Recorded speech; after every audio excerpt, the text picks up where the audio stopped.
Hi good morning friends, welcome to Chandu Keerthana blogs. అందరు ఎలా ఉన్నారు? బాగున్నారా? నేనైతే బాగున్నాను. మీరు ఎలా ఉన్నారో కామెంట్ చేసేయండి. అండ్ ఈరోజు మన బ్లాగ్ వచ్చేసి ఇక్కడ నేను చూపిస్తున్నాను కదా, ఇవైతే మా ఇంటి దగ్గర వస్తున్న చామంతి పూలు చూడండి, బాగున్నాయి కదా. అండ్ ఈరోజు ఈ ఫ్లవర్స్ అన్నీ అయితే నేను హార్వెస్ట్ చేస్తాను. ఇక్కడ చూసేయండి, ఇదైతే కంప్లీట్గా ఒకే ప్లాంట్. బ్రాంచెస్కి ఫ్లవర్స్ ఇలా చెట్టు నిండుగా వచ్చాయి. ఇలా ఫ్లవర్స్ మీకు కూడా చెట్టు నిండుగా కావాలంటే ఏం చేయాలో నేనైతే వీడియోలో షేర్ చేస్తాను. సో లాస్ట్ వరకు ఈ వీడియోని స్కిప్ చేయకుండా చూడండి. నచ్చితే మీ ఫ్రెండ్స్ అండ్ ఫ్యామిలీకి షేర్ చేయండి, అలాగే సబ్స్క్రైబ్ చేసుకోండి.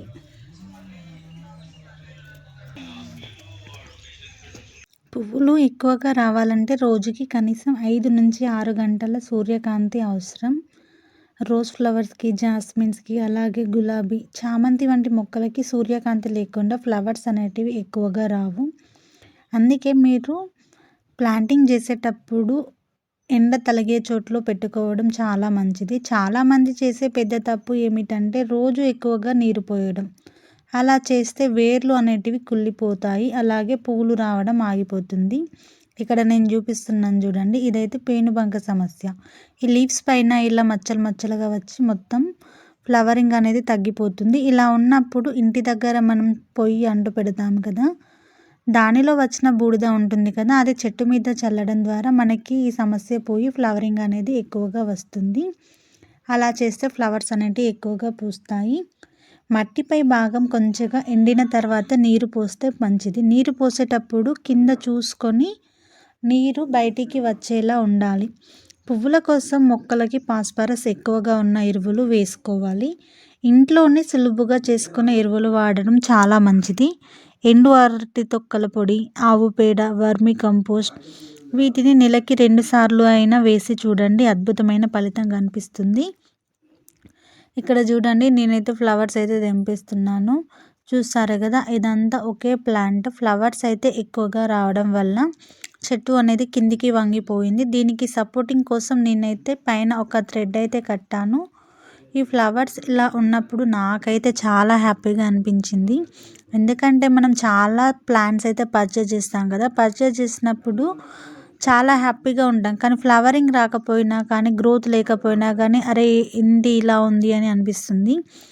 నేనైతే యూట్యూబ్లో చాలా వీడియోస్ చూస్తాను, ఫ్లవరింగ్ టిప్స్ కానీ ఏదైనా కానీ. అలా ఫ్లవర్స్ చెట్టు నిండుగా వచ్చినప్పుడు అరే నాకు కూడా ఇలా ఉంటే బాగుండు అనిపించింది. నేను ట్రై చేశాను, నాకైతే వర్కౌట్ అయ్యింది. అండ్ మీరు కూడా ట్రై చేయండి, మీకు కూడా వర్కౌట్ అవుతుంది. ఎలా వచ్చిందో కూడా మీరైతే కామెంట్ చేయండి. మీరు అరటి తొక్కల పొడి, అలాగే వర్మి కంపోస్ట్ ఉంటుంది కదా, మీ ఇంటి దగ్గర కల్లాపు చల్లుతారు కదా, ఆకిలి ఊడ్చినప్పుడు వచ్చిన పాచి అదంతా ఉంటుంది కదా, అదైతే చెట్టు మొదట్లో వేయండి. అదైతే సహజ సిద్ధమైన ఎరువు. ఇక్కడ చూడండి, మనకైతే ఫ్లవర్స్ అయితే చెట్టు నిండుగా వచ్చాయి.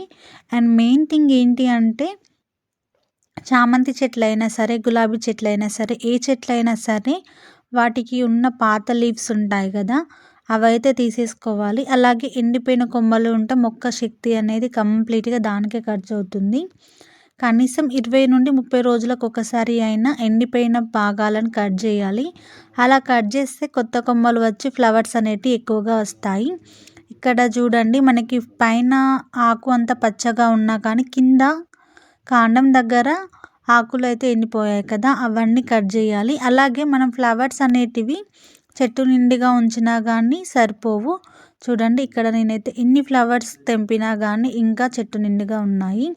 ఇక్కడ చూసారా, ఇది అంతా ఒకే కొమ్మ. ఈ ఒకే కొమ్మకి దగ్గర దగ్గర ఒక 5 నుండి 10 ఫ్లవర్స్ దాకా అయితే ఉన్నాయి. ఇలా గుత్తిగా తీసినప్పుడు నాకైతే చాలా హ్యాపీగా అనిపించింది. చూసారా, ఒకే కొమ్మకి ఎన్ని ఫ్లవర్స్ వచ్చాయో. ఈ ఫ్లవర్స్ అనేటివి మనకి పెద్దగా రావాలంటే మీరు దానికి వర్మి కంపోస్ట్, బియ్యం గడిగిన నీళ్ళు అయితే వేసుకోవాలి. పువ్వులు బాగా రావాలి అంటే మట్టి బాగుండాలి, అలాగే గాలి వెళ్ళేలా లూజ్గా ఉండాలి. మీకు ఎర్రమట్టి, ఇసుక అయితే ఎక్కువగా ఫ్లవర్సింగ్ అయితే వస్తాయి. వారానికి ఒకసారి అయినా కానీ మనం బియ్యం గడిగిన వాటర్ ఉంటాయి కదా, ఆ వాటర్ అయితే చెట్టుకు వేయడం ద్వారా మనకి ఫ్లవరింగ్ అనేది సైజ్ పెద్దగా ఉంటుంది.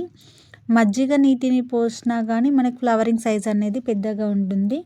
మొక్కలకి కావలసిన పోషకాలు అందుతాయి. ఇది పూర్తిగా సహజ సిద్ధమైన పద్ధతి.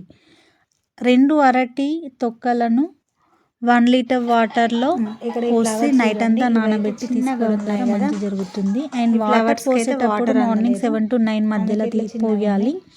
అలాగే ఆఫ్టర్ 5 తర్వాత మాత్రమే మధ్యాహ్నం టైంలో చెట్లు నీళ్ళు పోసినట్లయితే మనకి రూట్స్ అనేటివి కింద తర్వాత వాయిస్ హీట్ అవుతాయి. ఇక్కడ చూడండి, నేనైతే ఫ్లవర్స్ అన్ని తెంపేసాను. నాకైతే కంప్లీట్ గా ఒక 30 ఫ్లవర్స్ ఇక్కడ నేను చూపిస్తున్నాను కదా. ఈ ఫ్లవరింగ్ అయితే ఈ పెద్ద ఫ్లవర్స్ అనేటి వాటికి వాటర్ అలాగే సూర్యరశ్మి కరెక్ట్ గా అందాయి, అందుకే అవి చాలా పెద్దగా ఉన్నాయి. ఫ్లవర్స్ మీకు ఇలా ఇక్కడ ఈ ఫ్లవర్ చూసారా, ఇవైతే కరెక్ట్ గా సూర్యరశ్మి వాటర్ అందాయి. అండ్ ఈ చెట్టుకి ఈ చిన్న ఫ్లవర్స్ ఉన్న చెట్టుకి అయితే కొద్దిగా పెయిన్ బంక సమస్య ఎక్కువగా ఉంది, అందుకని ఫ్లవరింగ్ అనేది చిన్నగా ఉన్నాయి. కానీ మళ్ళీ నేను వాటర్ వేసి బూడిద చల్లడం ద్వారా మనకి ఫ్లవరింగ్ అనేది ఇలా తయారైంది. కంప్లీట్ గా నాకైతే ఫ్లవర్స్ అయితే చాలా బాగా వచ్చాయి. ఈ టిప్స్ మీరు కూడా ఫాలో అవ్వండి, మీకు కూడా ఫ్లవరింగ్ అనేది చెట్టు నిండుగా ఇలా వస్తాయి. ఫైనల్లీ నా కోరిక అయితే నెరవేరింది, చెట్టు నిండుగా ఫ్లవర్స్ ఉండాలి అని. అండ్ ఈ వీడియో మీ అందరికీ నచ్చింది అని అనుకుంటున్నాను. నచ్చితే మీ ఫ్రెండ్స్ అండ్ ఫ్యామిలీకి షేర్ చేయండి. అలాగే ఒకసారి నా ఛానల్లోకి వెళ్ళి వీడియోస్ అన్నీ చెక్ చేయండి. వీడియోస్ నచ్చినట్లయితే నా ఛానల్ సబ్స్క్రైబ్ చేసుకోండి. ఇలాంటి మరిన్ని మంచి మంచి టిప్స్ కోసం నా ఛానల్ని ఫాలో అవ్వండి. బెల్ ఐకాన్ ట్యాప్ చేయండి, అలా ట్యాప్ చేయడం ద్వారా వీడియోస్ నోటిఫై అయిపోతాయి. Thank you for watching.